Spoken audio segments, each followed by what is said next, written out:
श्रद्धाशील बाला, अभी आप हमारी साध्वी रत्न शिवाजी महाराज से मनुष्य जन्म की बात सुन रहे थे। इन्होंने बताया मनुष्य का चोला जो हमें प्राप्त हुआ है बड़ा दुर्लभ है। किसी तरह से मिला है, मिल गया, पुण्यों के उदय से मिला है। बार बार दोबारा से मिलना इसका बड़ा कठिन। काव्य पंक्तियां थी, कभी नहीं, कभी नहीं, कभी नहीं। कितनी दृढ़ता और मजबूती से इस बात को कहा गया। कहने के पीछे भाव है, यह है मनुष्य का जन्म दोबारा से मिलना बड़ा कठिन। बंधुओं, हमारी चर्चा श्री उत्तराध्ययन सूत्र की चल रही है। जब ये नाम आता है रोम रोम खिल जाता है। प्रभु की वाणी, प्रभु की अंतिम देशना, हमारा हो भाग्य हमें इसके स्वाध्याय का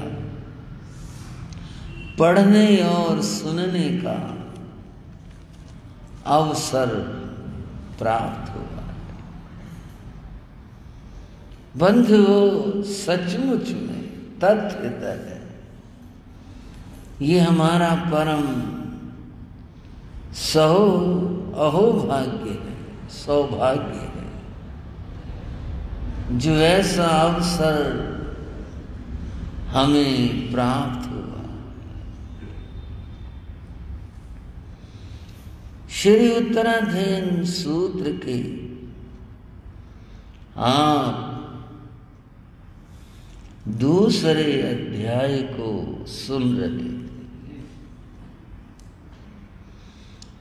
दूसरा अध्याय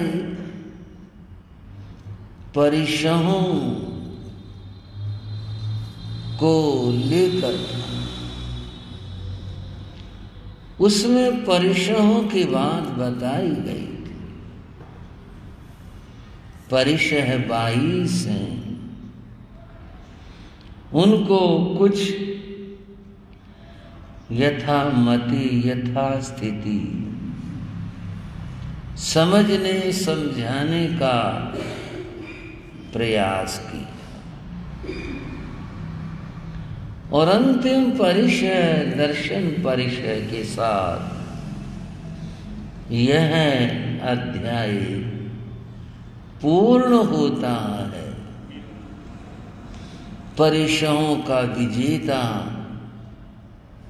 अपने परम लक्ष्य मोक्ष को प्राप्त करता। आज आगे चले। तीसरा अध्ययन,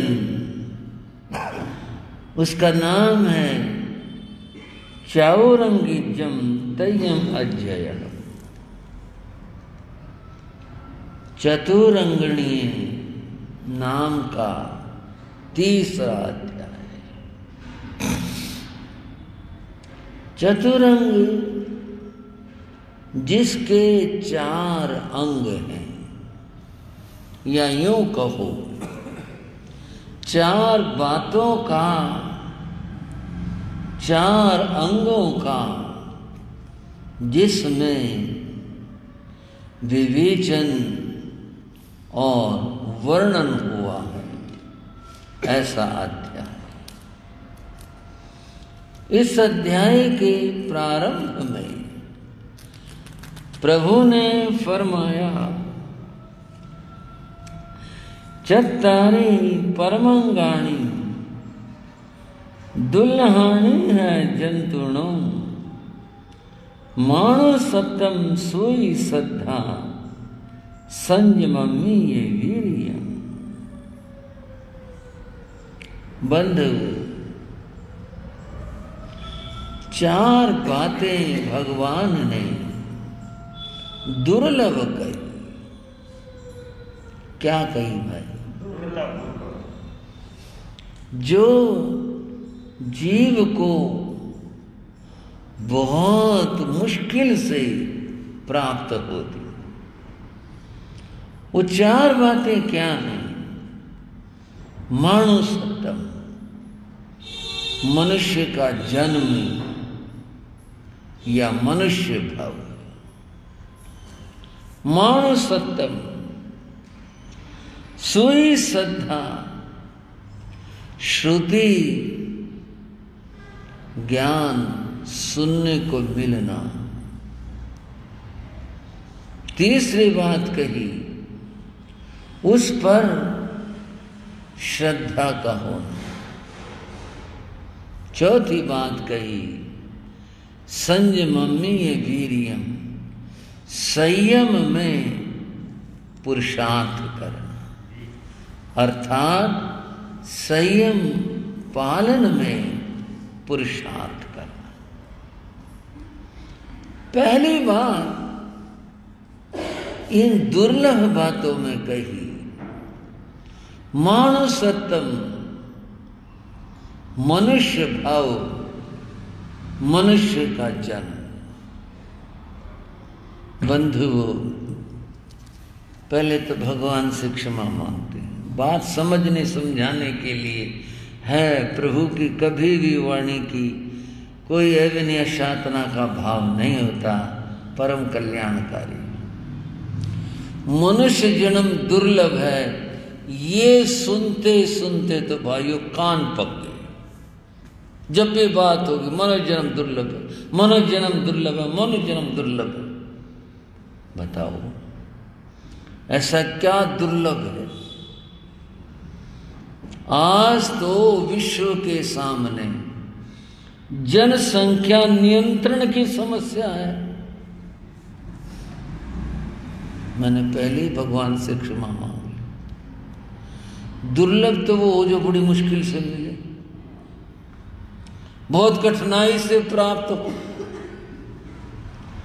आज तो विश्व में जो बड़ी बड़ी समस्याएं हैं, उनमें से एक समस्या जनसंख्या नियंत्रण है। वैज्ञानिक, समाजशास्त्री बार बार चेतावनी देते आ रहे हैं कि यदि इस पर नियंत्रण नहीं किया गया, आगे ऐसा समय आ जाएगा कि धरती पर पांव रखना मुश्किल हो जाएगा, खाने को नहीं मिलेगा। ये स्थिति, इसी तरह से यदि मनुष्य की आबादी बढ़ती रही तो ये स्थिति आ जाएगी। वैज्ञानिकों के अनुसार धरती के ऊपर कभी डायनासोर नाम का एक प्राणी होता था। उसके कुछ चित्र वर्तमान में बनाए गए हैं। कुछ आकृतियां भी कुछ ऐसे द्रव्यों से, प्लास्टिक दूसरी चीजें मिलाकर वो आकृतियां भी बनाई गई हैं। हाथी से भी बड़ा था, डायनासोर हाथी से भी बड़ा था। उनका एक जमाना रहा डायनासोर का। डायनासोर की आबादी बढ़ती चली गई, बढ़ती चली गई। डायनासोर जब इतना बड़ा शरीर वाला था, वो खाता भी बहुत था। इतने डायनासोर हो गए कि धरती के ऊपर से उन्होंने वनस्पति खत्म कर दी। सारी हरियाली, पेड़ पौधे, घास जो था वो सब का सब चट कर गए। इतने ज्यादा हो गए थे। जब एक चीज की कमी होती है और उसके लेने वाले कई होते हैं तो लड़ाई होती है। वो खाने को तो बहुत कम बचा। कोई एक वृक्ष दिखाई दे जाता कहीं, उसको खाने के लिए कई झपटते डायनासोर, और उनकी लड़ाई होती, लड़के मर जाते। यूं लड़ लड़ करके दूसरी बार धरती के ऊपर से खाने का उनका नहीं रहा, इसलिए धरती से डायनासोर खत्म हो गए, रहा ही नहीं खाने का, खत्म हो गए। वर्तमान में जो उनके कंकाल कहीं मिट्टी से कहीं से प्राप्त होते हैं, हो जाते हैं, उसको जोड़ करके वैज्ञानिकों ने उनकी आकृति बनाई। बहुत बड़े बड़े जानवर हैं डायनासोर, हाथियों से बड़े बड़े। अब सवाल ये है, जिनकी आबादी इतनी ज्यादा बढ़ जाती है कि खाने की समस्या हो जाए तो बंद वो परिणाम लड़ाई यानी युद्ध होता है, उसमें वो जीव मारे जाते हैं, फिर खत्म हो जाते हैं। मनुष्य के बारे में समाज शास्त्रियों की चेतावनी है। अगर मनुष्य ने जनसंख्या नियंत्रण नहीं किया और इसी तरह से ये बढ़ते रहे तो धरती पर यही हाल होगा। मालथस एक प्रोफेसर हुआ, उसने जनसंख्या के बारे में जो अपने विचार दिए, तो उसने कहा मनुष्य आबादी कैसे बढ़ती है। तो उसने बताया कि मल्टीप्लाई होके बढ़ती है। 2 से 4, 4 से 8, 8 से 16, 16 से 32, 32 से 64, ये ऐसे बढ़ती है आबादी। यूं नहीं बढ़ती भाई 2 से 3 हो गए चल भाई, ऐसे नहीं बढ़ती है आबादी। इस तरह से मल्टीप्लाई गुणा होकर के बढ़ती है। मालथस समाजशास्त्री था, बहुत बड़ा विचारक था और गणितज्ञ था, उस आदमी ने काम किया है। तो मालथस के सिद्धांत एमए में पढ़ाए जाते हैं वर्तमान के अंदर में। मालथस क्या कह गया, तो आबादी इस तरह से बढ़ती है। अगर इस तरह से आप कल्पना करो, सोच कर देखो, वर्तमान में मनुष्यों की आबादी 7 अरब से ज्यादा है।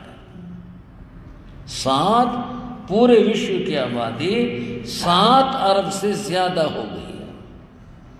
अगर इसी क्रम से बढ़ेगी, इसी तरह से बढ़ेगी, मालथस के सिद्धांत के अनुसार आप कल्पना करके देखो कितनी हो जाएगी। धरती पर रहने को जगह न बचे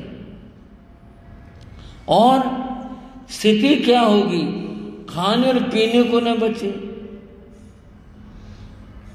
एक विचारक ने कहा, भारत के लोग कहते हैं दाने दाने पर मोहर है। हाँ जी भाई, कहते हैं ना, दाने दाने पर मोहर है। हमारे यहाँ इसको स्पर्शना कहा, दाने दाने की फर्शना है। जिन अन्न कणों के फरसना है वही ग्रहण होंगे, जिनके फरसना नहीं उनके ग्रहण नहीं होंगे। और है नहीं वो मिलेगा नहीं, खा नहीं पाएंगे। दो चीज रखी हैं, एक इधर एक इधर। आपका हाथ किधर बढ़ा? क्योंकि हमारी मर्जी थी, मर्जी तो थी, ये व्यवहार है, मर्जी थी। असलियत क्या? उनकी फरसना थी उस पदार्थ की जिसकी तरफ आपका हाथ बढ़ा, इसलिए आपने वो चुनाव किया, फरसना उसकी थी। तो क्या कहते हैं? दाने दाने पर मोहर है। उस विचारक ने कहा दाना होगा तो मोहर लगेगी। हाँ जी, दाना होगा तो ही तो मोहर लगेगी, और दाना नहीं हुआ तो मोहर कहां से लगेगी? आबादी अगर इतनी ज्यादा बढ़ गई तो बता दाना उगाएंगे कहां? पानी की बात लो, मीठा पानी मनुष्य के लिए, सब प्राणियों के लिए आवश्यक है, मीठा पानी।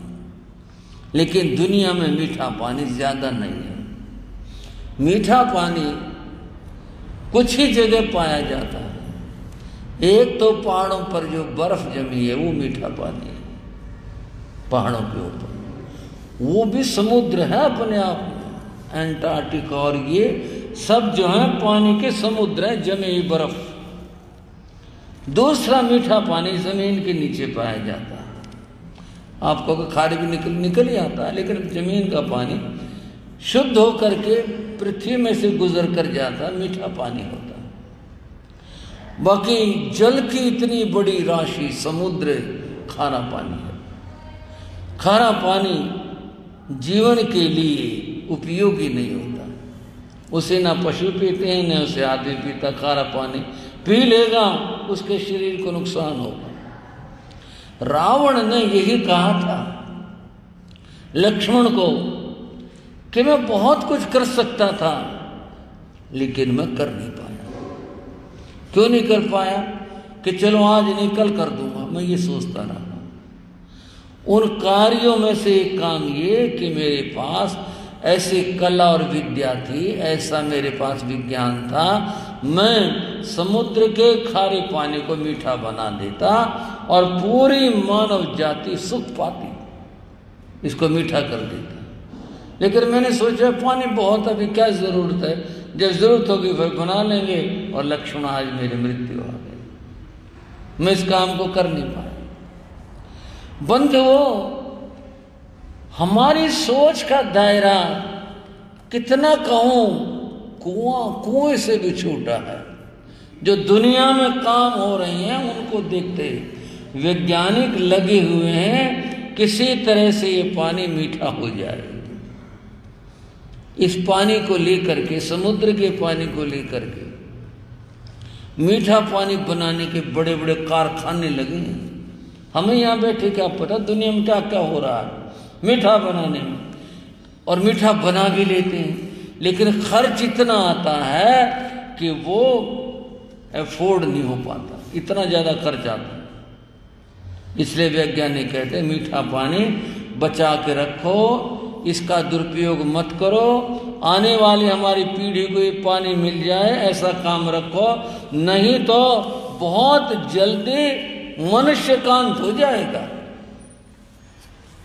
बहुत जगहों से जमीन का पानी खत्म हो गया क्योंकि फैक्ट्री वाले इतना पानी का जमीन से दोहन करते, इतना पानी निकालते हैं, वो सारा पानी अपनी फैक्ट्री में लगा करके जो प्रक्रिया है उसको खराब करते हैं, पानी नीचे से आना बंद हो गया। और ये तो आपको पता ही है, पहले कहीं पर 50 फुट पर पानी था और वहाँ 100 फुट पर भी पानी चला गया। पानी चला गया, इतनी तय का पानी खत्म हो गया, 100 फुट जहां पर था और नीचे चला गया।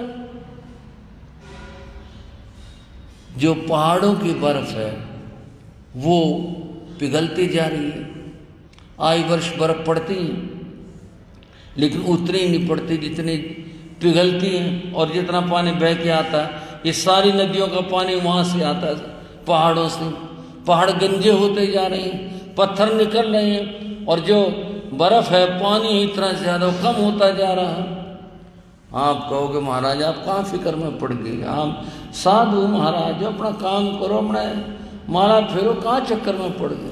मैं चर्चा कर रहा हूँ, कुछ आपके सामने बात बताना चाह रहा हूँ, मनुष्य जाति की स्थिति बताने जा रहा हूँ। ये पहाड़ों का पानी, मतलब हम तो मानते 2-4-10 वर्ष, इतिहास में 2-4-10 वर्ष कुछ नहीं होते, यहाँ तो 100 से गणना शुरू होती है। एक शती के पहले ये बात थी कि पानी, अगर मीठा पानी खत्म हो गया तो मनुष्य का बचना बड़ा मुश्किल है। आबादी और बढ़ गई तो खाना कहाँ से लाएंगे, बड़ा मुश्किल काम है। इसलिए समाज शास्त्री वैज्ञानिक चेतावनी देते हैं कि मनुष्य को अपनी आबादी नियंत्रण में रखो, आबादी ज़्यादा बढ़ जाएगी, आने वाली तुम्हारी पीढ़ियों को खाना नहीं मिलेगा, पानी नहीं मिलेगा, मुश्किल हो जाएगी और पता नहीं क्या होगा तब। कई वैज्ञानिकों ने तो चेतावनी दी कि पहला महायुद्ध हुआ, दूसरा महायुद्ध हुआ, तीसरा महायुद्ध किस बात के लिए होगा। वैज्ञानिक ने कहा तीसरे का तो पता नहीं, चौथे का पता है। बोले वो क्या, पानी के लिए होगा। चौथा महायुद्ध विश्व में पानी के लिए होगा। पानी खत्म कर रहा आदमी, बेकार कर रहा। पानी की जरूरत, एक मग बहा देते हैं, एक बाल्टी में काम चल सकता हो, आदमी बहा देते हैं 5 बाल्टी, पानी बर्बाद कर रहे हैं। बंधुओं, बात थी मनुष्य दुर्लभ है। क्या बात थी? ये भगवान ने बताया, ये शास्त्रों में बताया। तो ये बात भगवान से क्षमा मांग करके हम कह रहे हैं। दुर्लभ कहाँ है? सबसे ज्यादा तो उपलब्ध मनुष्य है, सबसे ज्यादा आबादी मनुष्य की है। सारे जितने भी जीव हैं यहाँ पर पृथ्वी के ऊपर, सबसे ज्यादा मनुष्य है। और इसी तरह आबादी बढ़ती रहेगी और फिर समस्या बनती रहेगी। फिर ये बात कैसे बनेगी? भगवान करे, दुर्लभ है। आज आदमी इतना सुलभ है, एक आदमी की जरूरत हो। कभी कभी लोग बताते हैं, एक भाई बता रहा था कहीं वो सर्विस नौकरी की वो निकली थी वैकेंसी, उसने बताया जी 15 निकली थी, एप्लीकेशन आ रही थी 10,000। हाँ जी भाइयों बताओ, कोई अनुपात बना? यूं हो कि वे 15 सीटें हैं सर्विस के लिए, जो 30 एप्लीकेशन आ गए, अनुपात तो बनाए 15 को तो चलो मिल ही जाएंगी सर्विस, 15 इंतजार कर लेंगे अगली बारी की। 10,000 का कौन सा अनुपात हुआ? कोई बना अनुपात कुछ? कहाँ 15 का 10,000 जो है उसकी वो आई हुई एप्लीकेशन। बताओ कैसी बात बनी?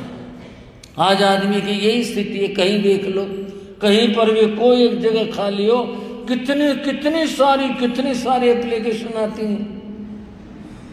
आज तो आदमी की आबादी इतनी बढ़ गई, बहुत ज्यादा बढ़ गई। मनुष्य को चाहिए कि वह इस बारे में सोचे और सोच करके अपना और भावी पीढ़ियों का भविष्य विचार करके फिर चले। तीर्थंकर वाणी के अंदर कहा जा रहा है मनुष्य दुर्लभ है, मनुष्य जीवन दुर्लभ है। किस अपेक्षा से ये भी बात करेंगे, पर ये तो सच्चाई है जो आज इस वर्तमान विश्व के अंदर बन गई है। ये दुर्लभता की बात को बंधुओं सभी धर्मों ने कहा था। एक ऐत्रेय ब्राह्मण ग्रंथ है, एक ऐत्रेय, उसने कहा पुरुषो भाव सुकृतम, सृष्टि की सबसे सुकृति, सबसे अच्छी कृति, सबसे अच्छी चीज पुरुषो भाव सुकृतम, पुरुष सृष्टि की सबसे श्रेष्ठ कृति है, इससे श्रेष्ठ कुछ नहीं है। ये बात मानने की है, ये बात तो तथ्य है। मनुष्य से श्रेष्ठ और कुछ नहीं है। ये जो श्रेष्ठता की बात है ये आकृति की नहीं है। हो सकता है कि भाई कुछ मनुष्य से भी सुंदर चीजें हों, बहुत सारी चीजें हो सकती हैं, यहाँ सुकृति से अर्थ है मनुष्य जितना बुद्धिमान प्राणी दूसरा नहीं है। इस दृष्टि से ये सुकृति है। कोई जीव, कोई प्राणी, कोई भी ऐसा नहीं है जो मनुष्य के समान बुद्धिमान हो, मनुष्य जैसा हो, कोई भी नहीं। मनुष्य सबसे श्रेष्ठ है। किस बात में? वह बुद्धि में श्रेष्ठ है। भागवत पुराण में मनुष्य के बारे में कहा, अहो नृजन्माखिल जन्म शोभनम। अरे मनुष्य का जन्म, जितने भी पृथ्वी पर जन्म हैं उन सबसे ज्यादा शोभन श्रेष्ठ है, सबसे ज्यादा। अब ये सबसे ज्यादा किस तरह से, क्यों कर और कैसे है? बंधु वो धर्म जगत में एक तो सनातन धर्म है, वैदिक धर्म में, एक जैन धर्म में जीवों के जन्म स्थान 84 लाख माने गए, जिसको 84 लाख जन्म स्थान कहते हैं। ये 84 लाख बताएं जीवों के। इनमें से जो हमारे यहाँ की गणना है वो तो आप श्रावकों को याद होगी, प्रतिक्रमण में आता है।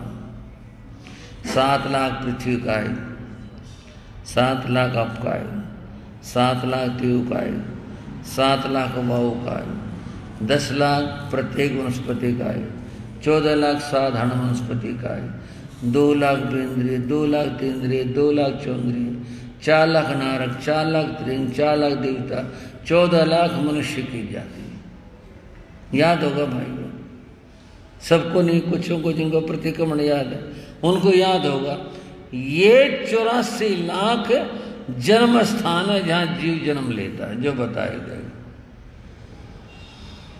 प्रश्न तो दूसरा हो जाएगा, थोड़ा और भी हो जाएगा, वैसा विस्तार वाला हो जाएगा। भाई ये इतने सारे बनेंगे कैसे? जैसे पृथ्वी का है, जैसे 7 लाख पृथ्वी का है, ये कैसे बनेंगे? ये तो गणित है शास्त्र का। शास्त्र का गणित कैसे होता है कि वो वर्ण, गंध, रस, स्पर्श आदि इन प्रकारों से बनता है। कैसे मिट्टी, काली मिट्टी, पीली मिट्टी, लाल मिट्टी, इस तरह की मिट्टी, फिर उसमें ऐसे वर्ण वाली, ऐसी गंध वाली, ऐसी स्पर्श वाली, इस तरह से ये पूरा गणित है कि ये 84 लाख जो इनकी संख्या कैसे पूरी होती है। बस अब तो चर्चा में आप इतना समझो कि ये जीव स्थान कितने हैं? बोलो भाइयों, 84 लाख। अब आपको वैदिक धर्म यानी सनातन धर्म, वैदिक धर्म की बताता हूं कि वो 84 लाख कैसे मानते हैं। उनकी मान्यता है स्थावर काय 20 लाख। स्थावर पेड़ पौधे ये जो हैं एक जगह रहने वाले हैं सब। स्थावर काय और भी जो हैं उनकी संख्या 20 लाख। जल में होने वाले 9 लाख। जल के जो जीव हैं वो हैं, जल खुद जीव है ये नहीं मानते, जल में होने वाले जीव छोटे बड़े जितने भी होते हैं वो जल के अंदर होते हैं, वो 9 लाख। 9 लाख वो जीव जो जल में और स्थल में दोनों जगह रहते हैं। जैसे कछुआ है, पानी में भी रह लेता है, जमीन पर भी रह लेता है। उनकी आबादी 9 लाख है। 10 लाख पक्षी, पक्षियों की जो जातियां हैं वे 10 लाख हैं। 20 लाख चौपाई, भेड़, बकरी, गाय, भैंस, हिरन, जितने हाथी, घोड़े, जितने जंगल के जानवर सब मिला करके ये 20 लाख, 20 लाख है। और 4 लाख वानर है। 4 लाख वानरों की जातियां हैं तरह तरह की। इसके बाद मनुष्य है, एक मनुष्य जाति जो वह है कितनी दुर्लभ इन सब से निकल करके हो करके तब जा करके मनुष्य जीवन प्राप्त होता है। और एक मान्यता वैदिक परंपरा की ये भी है कि ये चक्र क्रमशः चलता है। ये चक्र जो है 84 का, ये क्रमशः चलता है। उदाहरण के लिए समझने के लिए, ऐसा है नहीं मैं समझा, मान लो कोई जो कीड़ी में है तो कीड़ी से आगे बढ़ेगा, मकोड़े में आएगा। कैसे मकोड़े में आएगा? मकोड़ा उससे बड़ा भी है, ज़्यादा शक्तिशाली भी है, वो ऐसे मकोड़े के बाद में फिर ऊन में आएगा जो उड़ भी लेता है, फिर और इस तरह से ये क्रमशः चलते हैं। जब पूरा चक्र हो जाता है, पूरा एक चक्र हो जाता है, तब जा करके एक भव आएगा मनुष्य का। इसलिए मनुष्य दुर्लभ है। बताओ, इतने सारे जगह पर जन्म लेने के बाद में, घूमने फिरने के बाद में, तब कहीं जा करके मनुष्य की बारी आई। हमारे यहाँ दो तरह से सोचा गया। एक तो ये नित्य निगोद में से, अब ये तो बात बारीक होगी, आप ये सब समझ पा रहे कि नहीं समझ पा रहे हैं। नित्य निगोद में से जीव निकल करके जब पहली बार आएगा तो क्रमशः आएगा, वो भी एक के बाद एक में आएगा, एक के बाद एक में आएगा। एक बार जब आ चुका है फिर उसके लिए जरूरी नहीं वो क्रम से चले। फिर तो मनुष्य से पशु बन गया, पशु से फिर मनुष्य बन जाए, पशु में चला गया, वहां से नरक में चला गया, फिर मनुष्य में, वहां से तो ये जाल की तरह से आना जाना बना रहता है। लेकिन पहली बार जब निकल कर आता है जीव तो वह क्रमशः आता है। बंधुओं, 84 लाख यहाँ भी माने, 84 लाख वहाँ भी माने, 84 लाख की मान्यता की गई। अब इतने सारे जन्म भोगने के बाद में फिर कहीं जा करके मनुष्य का जन्म और भव मिला तो दुर्लभ तो हम सोच सकते हैं कितना ये दुर्लभ हमारे लिए, कितना मुश्किल है ये हमारे लिए, और कितनी कठिनाई से प्राप्त होता है ये जन्म। लेकिन मनुष्य ने अपना मूल्यांकन कभी किया नहीं, कभी मैं कितना महत्वपूर्ण हूँ, मेरा जन्म कितना महत्वपूर्ण है, ये मूल्यांकन नहीं किया। जीवन की क्या स्थिति है? एक उर्दू के विचारक ने कहा, क्या कहें अहबाब, क्या कहें अहबाब का दोस्त, मेरे दोस्त क्या बताऊं, क्या काम कर गए, क्या जिंदगी में क्या कुछ किया। क्या कहें अहबाब, क्या कारे नुमाया कर गए। दोस्तों ने क्या काम करा जिंदगी में? काम ये किया, बीए किया, नौकर हुए, पेंशन मिली और मर गए, ये काम हुआ। बस पहले तो आप भी सोच सकते हैं, बच्चे आज स्वयं भी सोचने लगे, आप भी ये कह रहे पढ़ ले कुछ बन जाएगा, पढ़ ले रोटी के सिर हो जाएगा, पढ़ ले कुछ कर लेगा, नहीं तो कहाँ फिरेगा, धक्के खाएगा, कुछ पढ़ ले। वो कर करा के, जैसे पहले ज़माने में तो बीए कर लेना बहुत बड़ी बात हुआ करती, अब तो बहुत डिग्रियां होगी। आदमी कहीं न कहीं एक स्थान पर पहुंचा, उसकी पढ़ाई पूरी हुई, डिग्री ली, वहां तक पहुंच गई। यहाँ पहुंचने के साथ ही दूसरी समस्या खड़ी होगी, सर्विस की। सर्विस मिलना आसान है, ठीक है, कुछ जो योग्य बच्चे होते हैं उनको कंपनियां खुद भी ली जाती हैं, पर हैं कितने ऐसे बच्चे हैं, कितने के सर्विसों के लिए कितने मारे फिरते हैं। कितनी बड़ी समस्या है सर्विस का मिल जाना। सर्विस में मिले, अपना काम कर लें, अपना काम आसान है, अपना काम होना कोई सहज है, वो ऐसे हो जाएगा। उसके लिए कितनी मेहनत और कितना कुछ करना पड़ता। खैर चलो, सर्विस लग गई, अपना काम भी हो गया। फिर उसके बाद तो फिर ये होता भाई हाथ पीले हो जाए, शादी हो जाए। माँ बाप भी ये चिंता करते रहते हैं, व्यक्ति भी सोचने लगता है भाई जीवन सेटल हो जाएगा, जीवन ठीक हो जाएगा, शादी हो जाए, चलो घर परिवार बसेगा, ऐसा हो जाएगा। एक दिन वो भी आ गया और फिर आखिरी बात पेंशन मिली, बस वो भी पेंशन का ज़माना भी आ गया।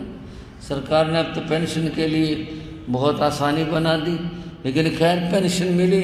और पेंशन के बाद तो फिर तो ये बात है भाई बैठे हैं जब तक बैठे हैं, बाकी देखो कितनी जिंदगी है, क्या पता ऊपर वाला जाना है। बैठे हैं भाई, किस दिन बुलावा आ जाए कुछ पता नहीं, फिर तो ये भाषा बन जाती है और वो बुलावे भी आ ही जाता है और फिर चलो भाई चलो। यही है ना जिंदगी, बस यूं है सारा मामला। इस तरह का मनुष्य के जीवन में दुर्लभता वाली बात आई कहाँ? भाई मनुष्य बड़ा दुर्लभ है, ऐसा है। आप सुनते रहे साधु जीवन की बातें भी, गृहस्थ की बातें भी, आज मनुष्य की बात शुरू हुई कि ये दुर्लभ है, कैसे और क्यों कर है। भगवान ने कृपा करी फरमाया, उसको समझने का प्रयास करेंगे। आज मैंने बताना चाहा कि मनुष्य की दुर्लभता कैसे है, इन बातों में तो है नहीं, किस बात में है वो चर्चा आगे करेंगे। आज की चर्चा यहीं तक, चर्चा को विराम देता हूँ। तो कल से श्री उत्तराध्ययन सूत्र की वाचना होगी। वाचना होगी इस क्रम में कि पहले जैसे संत लोगों की ओर से मंगलाचरण होता है, मंगलाचरण के बाद में सूत्र वाचना होगी और उसके बाद में फिर प्रवचन का क्रम जैसे रहता है उसी क्रम से रहेगा। तो वाचना 15 मिनट की भी हो सकती है, 20 की भी हो सकती है, कम ज़्यादा भी हो सकती है। पहले वाचना और उसके बाद में फिर प्रवचन। आप सब ने उपस्थित होकर के धर्म लाभ लेना है। थोड़ा सा महत्व समझ लो, वाचना सुनने का बहुत बड़ा महत्व है। वाचना पर आपको पहले ही उपस्थित हो जाना चाहिए। चत्तारि मंगलम अरिहंता मंगलम सिद्धा मंगलम साहू मंगलम केवली प्रणतो धम्मो मंगलम चत्तारि रघुत्तमा अरिहंता रघुत्तमा सिद्धा रघुत्तमा साहू रघुत्तमा केली प्रणतो धम्मो रघुत्तमो चत्तारि शरणं पविज्यामि अरिहन्ते शरणं पविज्यामि सिद्धे शरणं पविज्यामि साहू शरणं पविज्यामि केवली प्रणतं धम्मं शरणं पविज्यामि। ये चार शरण दुख हरण जगत में और न शरणा कोई होगा। जो भव प्राणी करे आचरण उसका अजर अमर पद होगा, उसका सदा ही मंगल होगा। मंगल आशीर्वाद, मंगल आशीर्वाद, मंगल आशीर्वाद।